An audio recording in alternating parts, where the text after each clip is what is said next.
Welcome to the GenX Pole Arts podcast, Fit, Fierce, and Fearless. I am Zen, also known as Nancy Adzentovich, the founder of GenX Pole Arts. I am happy to be launching this podcast where we are going to be celebrating the strength, resilience, and potential of women over 40 in the vibrant world of pole dance. I'm excited to embark on this empowering journey with you guys. And each week, we will connect with inspiring women who are redefining what it means to thrive in their 40s and beyond. From incredible stories of personal transformation to tips on building strength and confidence, we'll explore the boundless possibilities that pole dancing offers for self-expression and empowerment. Whether you're a seasoned dancer or just curious about the journey, there's a place for you here. So grab a cup of coffee, a sparkling water, whatever turns you on, and get comfortable. Let's celebrate the incredible power of women who are embracing their passions and pushing boundaries at every age. And don't forget to subscribe and join our community on social media and sign up for the 15-day pole dance challenge if you haven't done so already. All right, now let's dive into today's episode. Hello, welcome to the next solo episode of Fit, Fierce, and Fearless. I am Zen, also known as Nancy, and I'm happy you're here with me today. There's been so much going on since I spoke with Firebird in the last episode. In my personal life, I've had lots of crazy things happening. My father had a heart attack. One of my sons, who goes to college in Northern California, got very sick and was in the hospital. I drove to Northern California to get him out of the dorm and bring him home where he could recover. He's since had to go to urgent care and some other doctors a few times already. But the good news is he's recovering. He's got lots of medication now and being treated properly for influenza B, as well as another infection. So just grateful that he's recovering. And my father is on the East Coast. He had a heart attack 2 weeks ago, and then he had some stents placed in his arteries, 3 stents in 2 arteries, which was a successful procedure. But then when he went home, he had a complication from the blood thinner medication that they put him on. And he's been in the hospital now again for almost a week, trying to find some internal bleeding and help to stop that. So it's been a little crazy. My youngest son, who is not in college, he's still home with me. He has strep throat.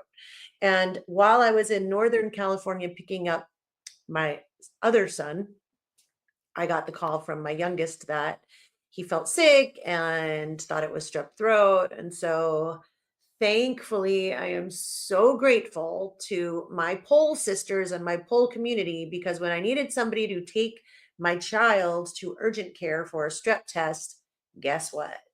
That's who did it. My friend Catherine, who's going to be a guest on next week's podcast, actually took my child to the doctor and spent the afternoon with them and made sure that they were okay. And then my other pole sister, Grace, went to the pharmacy to pick up the medication. So thank you both. I honestly don't know what I would do without this pole community, without this group of friends who I really consider to be my family. Thank you guys. This mama bear has had a rough one. I mean, look at how I'm on camera today. I mean, this is real. Haven't had a lot of sleep. I think I've lost 4 pounds in the past 5 days from traveling and just not eating properly. I haven't been to the gym or any sort of studio in days. I haven't moved my body. In fact, I've sat around in a hotel room with my sick child before. Well, I can't really call him a child because he's 18. My sick son, before I decided to just drive him home to Southern California to recuperate at home. And then he'll fly back to college when he's better, because he just wasn't recovering quickly. And I was like, this doesn't make sense to be in this hotel room. So between that and then driving 7 hours each way. I've just been sitting and then doctoring and etc. But here I am trying to find some sense of normalcy in all of the chaos. And GenX Pole Arts, all of you guys is where I really go for that. And I'm so grateful. So now you know what's going on with me. I hope everything is going well with you. I'd love any feedback from you guys in the comments about anything that I talk about or I speak about with my guests. I'd love to make this a conversation with you as well. So please feel free. And for those who left comments already in the past, thank you. I try to answer everything and I feel the love. So I appreciate it. So I thought I would talk a little bit today about something that Firebird brought up in the last episode when we were talking about her early experiences as a pole dancer and her methodology now as an instructor. She mentioned freestyle and how in the beginning in one of her first classes when the instructor told everybody to freestyle, she just stood on the pole and kind of held on to the pole and was like, me, and looked at everybody else who was moving and dancing, and she was in awe. And fast forward a few years to today, and now she's really known for her slinky, sultry freestyle. And she mentioned that it's something that she really enjoys, and that I also enjoy freestyle. So I wanted to just talk a little bit about that because if you aren't a dancer or you're not a pole dancer, and I know some of you or many of you are not, you're just still kind of curious about it. You probably don't know what it means when when we say freestyle because we didn't know what it meant. How would you know? You don't freestyle at the gym or in yoga class, right? So it's definitely something that is specific to dance, and when it's pole dance, it's something even different. So my background and experience with freestyle, and then I'll share also a little bit about my philosophy around it, which is just my point of view, and everybody has a different point of view. And I'm not saying that I'm right, I'm just saying what I feel or what I think for whatever it's worth. Take it or leave it. So, like Firebird, when I was in those early classes and we would do a warm up led by the instructor, and then the instructor would say, go ahead, put your shoes on. So we'd put on our heels and our knee pads. And then the second part of the warm up in the heels would be, okay, freestyle. And she would put on a song. So anywhere from like a minute to 2.5 minutes, and say just freestyle.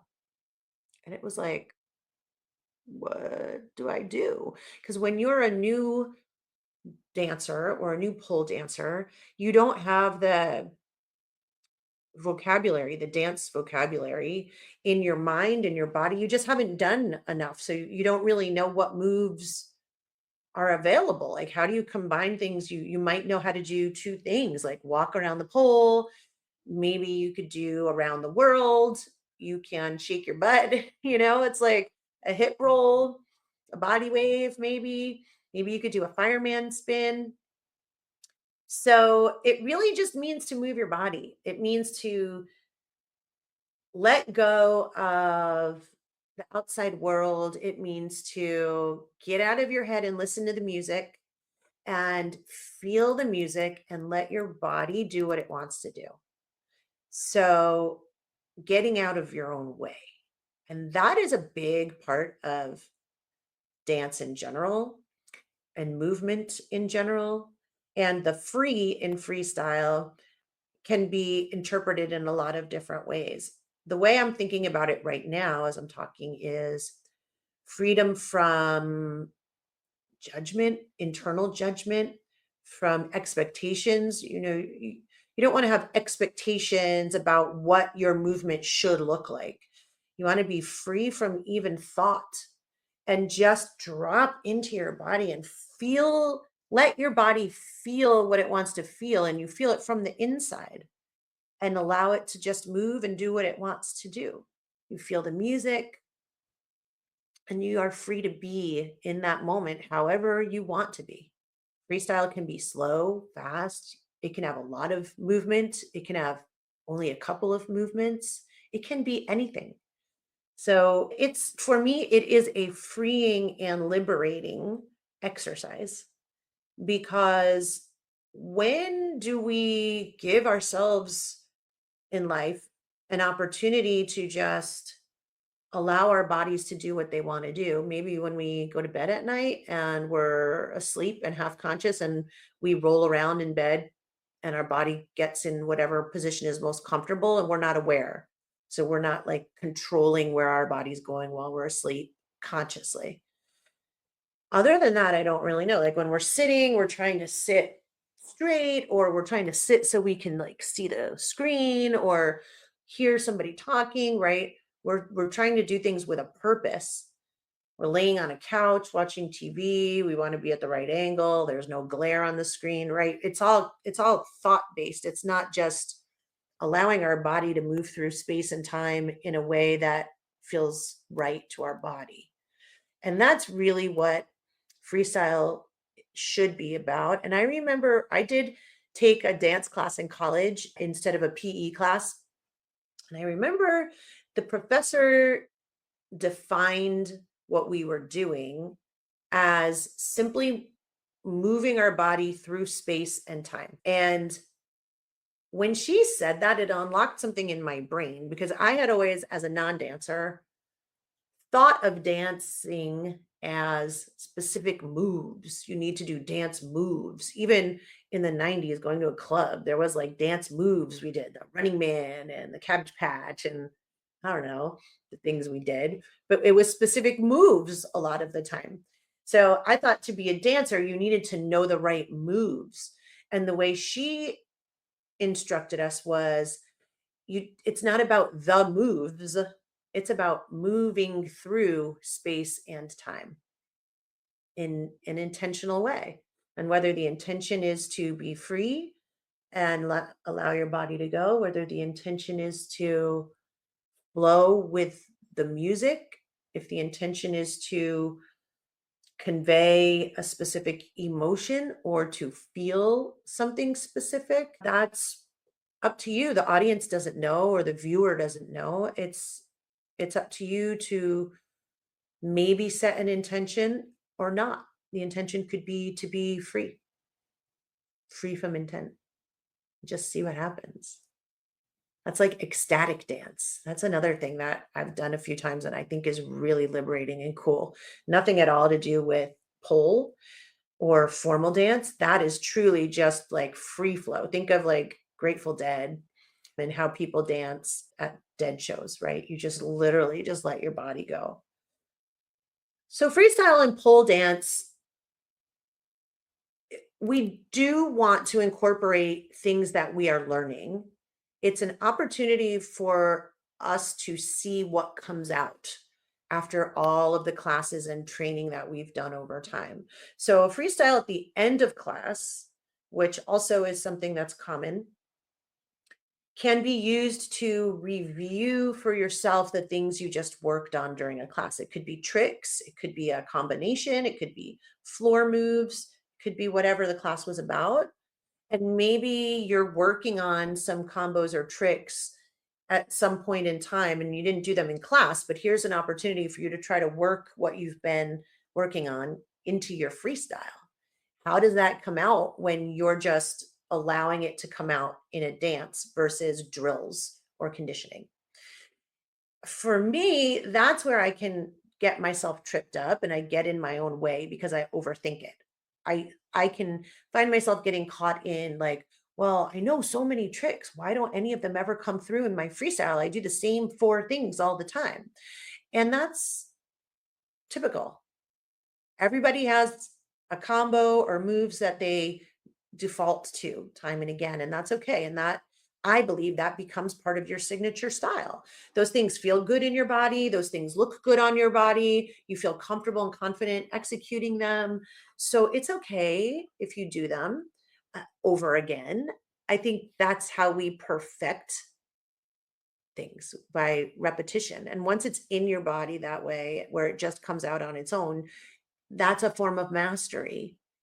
And you are not going to master everything from every class right away. It takes time. It's a process. And what I have found for me is it can take a long time before things just start coming out on their own, where they're really just a part of my movement vocabulary. And I don't beat myself up over that anymore. And that's okay.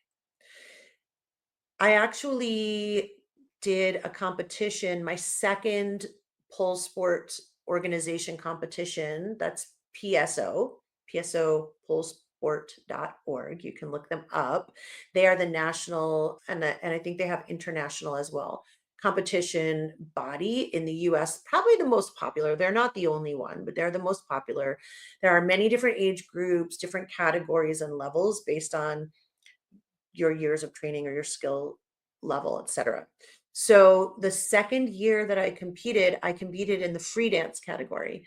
And literally what you do is you show up on stage, you start in whatever position you want to start in, and they turn on a song or a piece of music. It's not always a song. And you have no idea what it's going to be. And you just go, I think it's 2.5 minutes, and you do something. And that's it. And that was maybe my competition that I had the most fun doing. To prepare for it rather than preparing a choreography, I had a few different trick combinations in mind, a few different spin passes because they have two poles in the competitions. One is set on static, which means the pole doesn't move, it's just a literal pole. And the other one is set to spin. Spin is when the pole actually spins around. So this is something, if you aren't a pole dancer, that you will learn as you start pole dancing. You will be able to do different things on a static pole than you do on a spin pole. So in competition, you're supposed to use both static and spin. So to prepare, I just worked on some combinations of tricks and moves and transitions that I enjoyed on both static and spin. And I would just be in the studio, and I had a random playlist on Spotify that I would just let play in any order. And I would just see what comes out. I would just freestyle. And I had so much fun doing that. For me, it's less stressful than when I'm trying to do something perfectly from memory, like memorize a choreography, memorize a routine. That's difficult for me. To feel a piece of music and to allow my body to move with the music seems natural to me. And that is easy. And that is joyful. And that is why I love to freestyle. I am thinking of offering a freestyle workshop for people who are not dancers and not pole dancers. So all of my GenX Pole Arts folks who are thinking about the starter kit but haven't done it yet and who might want to just see what it's like to freestyle, I'd like to offer a free workshop. We could just freestyle for 30 minutes. Just move your body. And the way I would do that is I would give some prompts and just play some music, and you just move. You could do it at home if you have a pole. If you don't have a pole, we can use just a floor and maybe a chair. So let me know in the comments if that sounds fun to you. And let me know if you have a pole at home or not, because that will sort of give me some direction in how to design the workshop. But anyway, the other thing I think about, and this is where some people might get rubbed the wrong way, and that's not my intention. This is simply my point of view, my opinion. It's not right or wrong, it just is mine. But when I think of art and artistry, for me, art is not contrived. So free dance itself is art. Choreography, the choreographer who creates the choreography, I think that is an art form in and of itself. I think to execute choreography is artistic in that together the combination of the the artistic vision of the choreographer is brought to life through the dancers. So the dancers are the medium for the choreography, if that makes sense. Like a painter is an artist with a vision and they use paint to bring their vision to reality. The choreographer uses the dancers to bring their vision to reality. I'm not saying dancers are not artists. I am not wanting to offend anybody. I respect everybody to death. But some people are more technically astute. Some people are more artistically inclined. And for me, the technical side of it is not where I feel comfortable. It's not where I feel the most alive.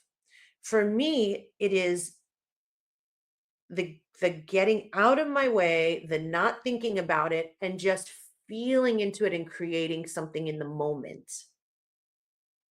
Not doing something over and over again a million times exactly the same way to make sure it's perfect. I studied art history in college, and so I think of artists like Jackson Pollock who were very random.